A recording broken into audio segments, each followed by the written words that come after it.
Hello guys, good morning. This is Kiran और स्वागत है आप सभी का मेरे यूट्यूब चैनल सरकारी नौकरी अपडेट में, जहां मिलती है आपको सारी भर्तियों से रिलेटेड अपडेट। और अगर आप मेरे चैनल में पहली बार विजिट कर रहे हैं, चैनल को सब्सक्राइब कर लीजिए, बेल आइकन को प्रेस कर लीजिए ताकि मेरी वीडियो की सारी नोटिफिकेशन आप लोगों तक पहुंच सके।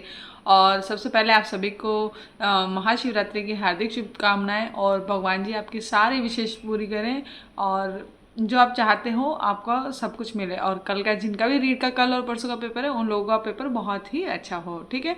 और आज जो अपनी वीडियो है वो भी जो है आपकी रीड से रिलेटेड ही रहने वाली है, क्योंकि कल जितने भी इंस्ट्रक्शंस थे, चाहे आपका ड्रेस कोड हो, चाहे आपको कैसे जाना है, क्या क्या चीज़ें लेके जानी है, उन सब के बारे में अपन ने कल बात कर ली थी। अगर आप लोगों को कोई डाउट है तो आप जो है कल वाली वीडियो को देख सकते हो। और आज अपन बात करेंगे कि देखो, जो बच्चे फर्स्ट टाइम एग्ज़ाम दे रहे हैं वो एग्ज़ाम पेपर के अंदर बहुत सी गलतियां करते हैं, तो मैंने सोचा कि क्यों ना मैं आज आप लोगों से उसी को लेके डिस्कस कर लूँ। देखो अभी जो आपने पढ़ लिया इनफ है, अब कुछ भी ओवर थिंक नहीं करना है। कल सुबह पेपर है, आज जो आपको दिन तक पढ़ना है पढ़ लो, उसके बाद आपको रिलैक्स होके रहना है, आराम से सोना है और कल सुबह उठ के जो अपना एग्ज़ाम है उसको देना है। और हाँ, सुबह प्लीज़ जल्दी निकल जाना। लेट मतलब आप सोचो कि आधे घंटे का रास्ता है, मैं आराम से पहुंच जाऊंगा, तो 1 घंटा लेके चलना, क्योंकि ट्रैफिक वगैरह के चक्कर में आप कहीं फंस ना जाओ और वहाँ जाके आप जल्दी जल्दी के चक्कर में जो है कुछ गलतियाँ ना कर बैठो, ठीक है।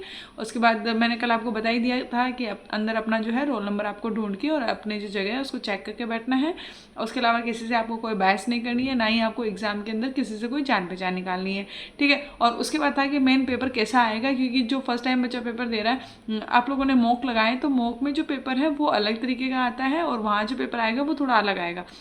मॉक के अंदर जो पेपर है उसके अंदर आपका psychology first language, second language और आपका जो है सब्जेक्ट आ जाता है। लेकिन वहाँ जो पेपर आएगा उसके अंदर जो है आपका फर्स्ट साइकोलॉजी आएगा, उसके बाद फर्स्ट लैंग्वेज के अंदर आपकी हिंदी, इंग्लिश, उर्दू, पंजाबी और गुजराती, जितने भी आपकी लैंग्वेजेस रहती है वो सारी आएगी। उसके बाद में जो है आपकी सेकेंड लैंग्वेज आएगी, सेकेंड लैंग्वेज के अंदर भी ये सारी लैंग्वेज रिपीट होगी। और उसके बाद सब्जेक्ट आएगा, क्योंकि बहुत मोटा पेपर आता है। बहुत सारे बच्चे क्या करते हैं, गलती कर बैठते हैं, कैसे साइकोलॉजी करी और फर्स्ट लैंग्वेज की ही हिंदी कर लेते हैं और फर्स्ट लैंग्वेज का ही अपना जो सेकंड वाला पोर्शन होता है उनका जो भी सब्जेक्ट होता है वो कर लेते हैं, क्योंकि पेपर के अंदर पता नहीं लगता है। और ओमार भरने के बाद उनको याद आता है कि ओ शिट मेरा तो गलत हो गया, और उस चक्कर में ज़्यादा टेंशन में आ जाते हैं। तो बस मैं आपको बता देती हूँ पेपर कैसे आएगा। तो मैंने PDF डाउनलोड कर रखी है, वो मैं आपको अच्छे से एक्सप्लेन कर देती हूँ। का जो फर्स्ट पेज है वो ऐसा सा आएगा ना, आपकी जो बुकलेट होगी उसका जो फ्रंट पेज है वो ऐसा ऐसा आएगा। और इसके अंदर देखें तो अपन ये देखो, पहले जो है आपका CDP दे रखा है, चाइल्ड डेवलपमेंट एंड पेडागोजी वाला, ठीक है। आपका जो 30 क्वेश्चन आएंगे और इसके जो है क्वेश्चन 1 to 30 आएंगे और पेज नंबर 3 to 9 ये रहने वाला है, ठीक है।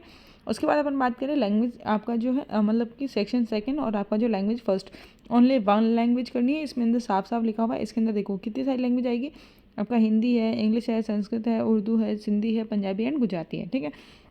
मतलब कि 30 क्वेश्चन कंप्लीट होने के बाद क्वेश्चन नंबर 31 से लेके क्वेश्चन नंबर 60 तक जो है आपका लैंग्वेज फर्स्ट आएगा। अगर मान लो जैसे आपकी हिंदी है ना, अगर आपकी हिंदी है तो आपको जो है क्वेश्चन नंबर 31 से लेके क्वेश्चन नंबर 60 तक आपको करना है। और अगर बुकलेट के अंदर अपन पेज नंबर देखें तो पेज नंबर 10 से लेके पेज नंबर 13 तक जो है आपका ये रहने वाला है क्वेश्चन, ठीक है। इसके बाद जो है आपको ये वाली इंग्लिश वगैरह और सब कुछ आएगी, ये आपको नहीं करनी है। इसके बाद आपको कंटिन्यू चला आगे आपको क्वेश्चन नंबर देख लेना है, जिससे आपका 60 कंप्लीट होगा, यानी कि आपको जो लैंग्वेज सेकंड होगी उसका 61 क्वेश्चन नंबर आपको देखना है। तो देखो इसमें सेक्शन थर्ड के अंदर जाएंगे, इसके अंदर भी आपकी वापस सारी की सारी लैंग्वेज रिपीट होगी, ठीक है। आपकी जो फर्स्ट लैंग्वेज थी आपने वो कर ली, सेकंड लैंग्वेज के अंदर भी सारी आएगी। सेकंड लैंग्वेज की हिंदी को छोड़ना है, आपका जो भी है मतलब हिंदी इंग्लिश जो भी आपका है वो करना है। अब देखो इसमें जो है क्वेश्चन नंबर 61 से लेके क्वेश्चन नंबर 90 तक आपके रहने वाले हैं, ठीक है। और अगर पेज नंबर देखें, मान लो कि आपका संस्कृत है ना, तो पेज नंबर 44 से 47 तक है। अगर आप हिंदी देखो तो 37 से 40 तक है। अगर आप इंग्लिश देखो तो 41 से 43 है। तो ऐसे जो आपका पेज नंबर है उसको आप देख लेना ताकि आपको कन्फ्यूजन नहीं हो, ठीक है। और उसके बाद जो आपका सब्जेक्ट है, आपका अगर SS है तो उस हिसाब से, आपका मैथ्स और साइंस है तो उस हिसाब से देख लेना कि आपके 60 क्वेश्चन रहेंगे 91 से 150 तक, और पेज नंबर जो है आपको आगे मेंशन है। ऐसे ही जो आपका L1 वाला पेपर है वो रहने वाला है, ठीक है। और बहुत सारे बच्चे या बहुत सारे टीचर्स का मैंने या फिर न्यूज़पेपर में कटिंग भी आई थी नेगेटिव मार्किंग का।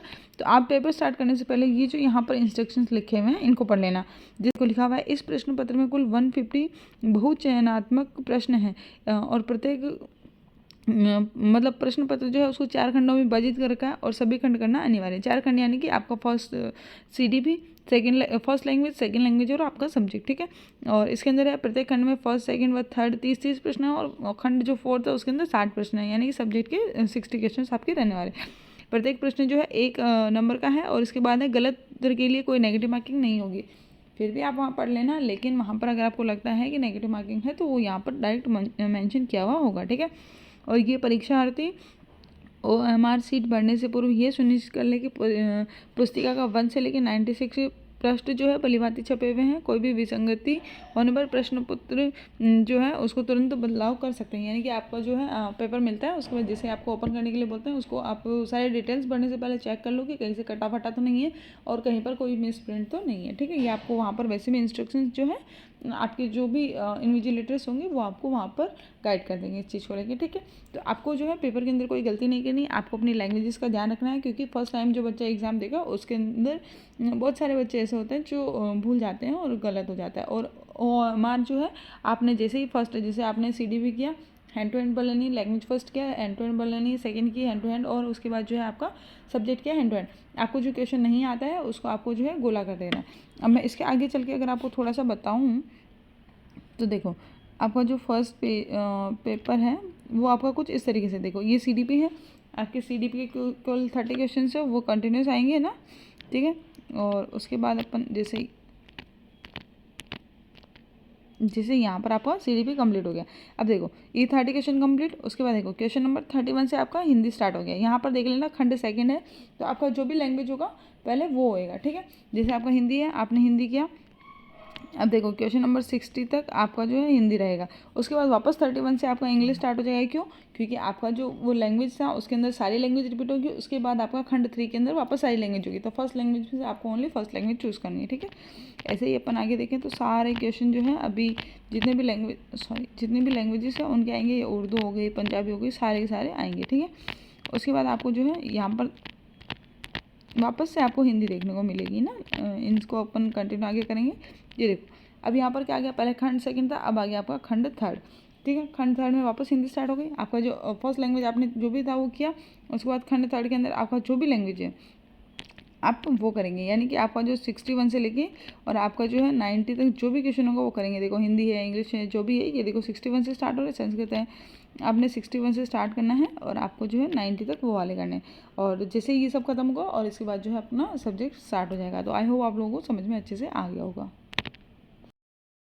आप लोगों को समझ में आ गया होगा कि पेपर किस तरीके का आएगा, कैसे आपको सॉल्व करना है। मुझे लग रहा था कि क्योंकि बहुत सारे बच्चे, जब हमने एग्ज़ाम दिया था तब भी ऐसे बहुत सारे बच्चों के साथ गलती हुई थी और उन्होंने फर्स्ट लैंग्वेज के अंदर ही जो है अपने दोनों जो लैंग्वेज है वो कंप्लीट कर ली थी। तो मैंने सोचा कि क्यों ना आप लोगों को बताया जाए, आप लोग अगर फर्स्ट टाइम पेपर दे रहे हो तो आप लोग ये गलती ना करो, इसलिए ना, क्योंकि मॉक लगाते हैं तो थोड़ा सा चेंज आता है पैटर्न, तो अपने को पता नहीं लगता है।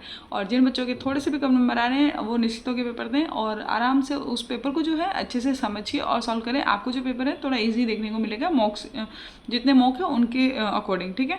तो बस, और आप लोगों ने जो है, आप लोगों को थैंक यू, आप लोगों ने जितने भी अपन ने तैयारी कराई उसको बहुत अच्छे से की और आप लोगों ने जो है ऐसे साथ बनाए रखा अच्छे से। और आई होप जितना मैंने आप लोगों के लिए थोड़ा बहुत भी किया है वो आप लोगों के लिए हेल्पफुल रहा होगा और कल पेपर में जो है उनमें से आपको क्वेश्चन देखने को मिले। और अगर आप लोगों के लिए हेल्पफुल रहा है तो प्लीज़ ऐसे ही आगे भी साथ बनाए रखना, क्योंकि आगे भी अपन जो है सेकंड ग्रेड और इन सब चीज़ों का कंटिन्यू करने वाले हैं, ठीक है। तो थैंक यू सो मच। अब मैं आप लोगों का टाइम वेस्ट नहीं करूँगी। जो लोग बाहर के हैं प्लीज़ अपने जितने भी सेंटर्स हैं आप लोगों के वहाँ पहुँच जाएँ, आज ही पहुँच जाएँ। और कल सुबह आपका पेपर है तो एक बार आप जो अपना सेंटर है उसको देख के आ जाएँ, क्योंकि राजस्थान वाले बच्चों को फिर भी चीज़ों का पता है, लेकिन जो आउट ऑफ राजस्थान है उन बच्चों को नहीं पता है, तो वो अपना आके एक बार जो जगह है वो देख लें। और अगर राजस्थान के अंदर भी अगर बच्चा जो है जैसे जयपुर रह रहा है और उसका होम डिस्ट्रिक्ट कहीं और है, अगर वहाँ पेपर है तो अपने पेपर देने के लिए आज ही चला जाए और अपने आराम से जो है पेपर को इजीली देखे और चीज़ों को सही कर लें, ठीक है। और बस वापस कहूँगी टाइम से पहुँचे। कुछ भी चीज़ें जो है आपकी एक्स्ट्रा नहीं पहन के जानी है, ओनली आपको जो आपका टी शर्ट, लोवर या फिर आपका जो भी ड्रेस है वो पहन के जाना है। जीन्स वगैरह आपको नहीं पहननी है। आपको बस अपने जो भी नॉर्मल जिसके अंदर कोई बटन वटन नहीं हो, फालतू का तामझाम नहीं हो, वो चीज़ें पहननी है। कोई भी ज्वेलरी नहीं पहननी है। ज्वेलरी को सबको घर पे उतार के जाएं। इवन तो आपको अगर लड़कियां हैं उनको ऐसा है कि हमें चूड़ी पहनी है, तो चूड़ी आप ऐसी पहनो जिसके अंदर कुछ भी नहीं हो, बिल्कुल प्लेन चूड़ी। वैसा यार ठीक है ना, एक दिन वो 3 घंटे नहीं पहनोगे, किसी को कुछ नहीं होना है, सब ठीक है। और अपना जितना भी ज्वेलरी है, चाहे इयरिंग्स हो, चाहे आपका मंगलसूत्र हो, चाहे आपका पैर का धागा हो, चाहे आपका पायल हो, कुछ भी हो, आपको सब अपना घर पे उतार के जाना है। साथ में लेके जाओगे दिक्कत होएगी, फिर वहाँ पे रोना धोना होएगा फालतू का, और उससे कोई मतलब नहीं है। देखो हम भी पेपर देते हैं, मैं भी मैरिड हूँ, लेकिन है ना जब एग्जाम होता है तो सारी चीज़ें आपको बाहर उतारनी होती है, ये इंस्ट्रक्शन है साफ साफ, ठीक है। और आप भले ही कुछ नहीं कर रहे हो, लेकिन अगर आपको आगे से चीज़ों का मिला हुआ है इंस्ट्रक्शन, तो आप उनको फॉलो करना आपका बनता है, ठीक है। दुपट्टे वाली लड़कियां दुपट्टा अपना जो है बाहर छोड़ के जाएं गेट के बाहर, या फिर जो है अपना घर पे छोड़ के आए। क्लेचर वगैरह, हेयर पिन वगैरह कुछ भी अलाउ नहीं है, सिंपल रबर लगा के जाना है। ये चीज़ें मैंने आपको कल भी समझा दी थी, आज भी वापस बोल रही हूँ। अगर किसी ने कल की वीडियो नहीं देखी है, जाके देख लेना, उसके अंदर सारी चीज़ें मेंशन है। और अपना एडमिट कार्ड, आईडी, अपना बॉल पेन और अपना जो फोटो है, उसके अलावा कोई भी चीज़ें जो है एक्स्ट्रा नहीं लेके जानी है। तो बस इतना ही है। और थैंक यू सो मच, आपने अपना कीमती समय दिया उसके लिए, और थैंक यू सो मच आपने इतना साथ बनाए रखा उसके लिए भी।